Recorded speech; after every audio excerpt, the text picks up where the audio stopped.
Welcome to another how-to video. Welcome back to our channel.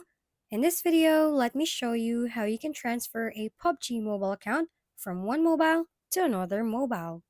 Before we start, I just want to tell you gamers to make sure your PUBG progress is synced with any accounts like Facebook, Twitter, or any social accounts that you want to use to sync your progress.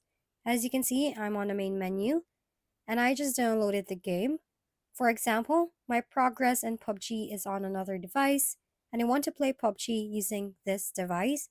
So all you have to do is click on any social account that you sync with progress.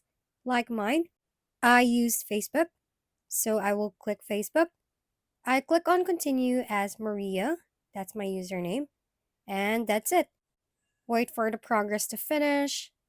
That's how easy you can transfer a PUBG mobile account from one mobile to another mobile. That's it for this tutorial. For more how-to videos, please don't forget to subscribe and hit the like button if this video has helped you. And don't forget to share your comments or suggestions in the comment box below. Thanks for tuning in and we'll see you next time.